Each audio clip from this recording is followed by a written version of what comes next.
All right. Now let's talk about the storyline into Kill a Monkey, the OBOZ and EFE standoff, and categorically who did wrong or who was right. Do not get me wrong. I'm totally anti-EFE in this movie because I felt like he's such a sanctimonious freak. He is always playing the saint who, even when he is doing the wrong thing, he feels like he has a very good reason for doing the wrong thing and he is the moral messiah in the whole thing. Like, bro, you're a criminal. Be a criminal. I am better than you. I am better than you. You are just a criminal. Be a criminal, you No. know. And Oboz was obviously done wrong in this particular TV show. Oboz was the victim. And I'll tell you why.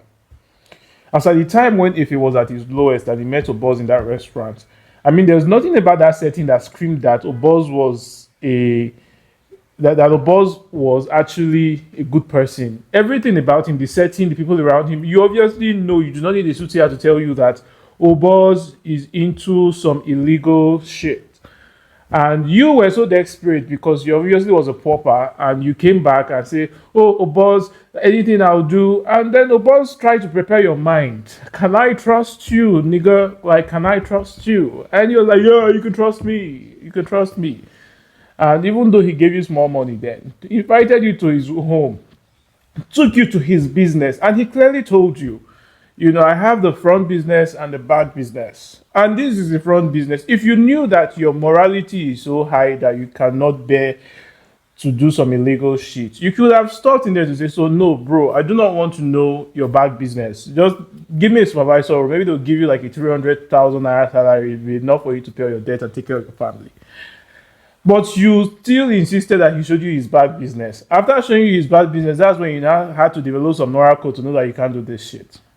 And even at that, Oboz was lenient enough to let you go, even knowing everything you knew about him and his business. He let you go.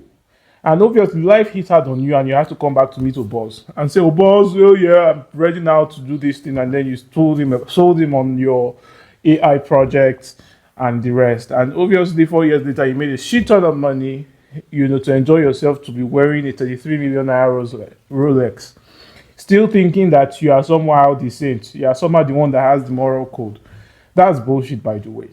Now, let's talk about the introduction of Teacher into the scene. Now, Teacher is obviously some bully in the industry who just wants to bully people to get the 30%. To be honest, this is not some legit business. This is some criminal enterprise.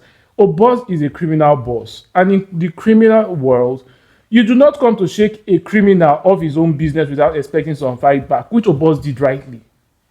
Even if it was like the low-hanging fruit, then they had to go over his daughter. But I feel like in handling the whole thing, if it was like the Achilles heel of Oboz, left on Oboz would have dealt with Teacher.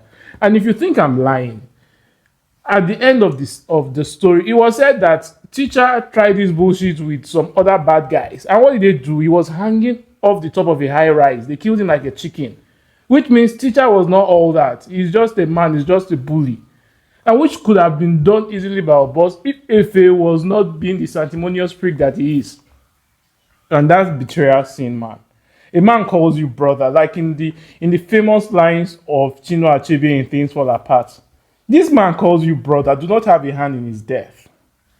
But no, you have to go and listen to side chick to half caste side chick. It was so sad. Oboz didn't deserve this shit at all. And I feel like the worst thing that could have ever happened to Oboz was if he coming into his life, because if he is such a holier than thou criminal, because it's obviously everything that he did. He always felt like everything that he did was for a good reason. Meanwhile, the guy is just some bullshitter purist. Justice for Oboz. I know it's going to seem cliche at this point, but yes, justice for Oboz. And I feel like in the end, if he got what he deserved, it's just so sad. He would have let Oboz handle his business. It seems like he's erratic, but yes, that's what criminal lords do. They take erratic decisions. You come to his business to shake out, he replies you in kind. And what did you do? You had to go and sell him out.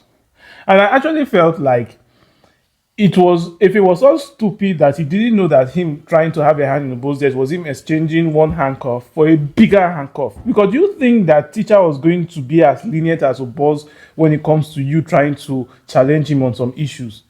Like you see that part where if he burst in to save teacher's father and he actually fought teacher and OBOZ was telling his guard, please stand back, don't hurt him. He's my brother. You think you can do that with teacher? Only just one misstep and teacher released the video of EFE selling out OBOZ. Miss me with that bullshit. EFE was not in any shade the victim. He was there. Everything that he got, he worked very hard for it to get. And now I'm so angry on behalf of OBOZ. Very sad. And at this point, as usual, see you later.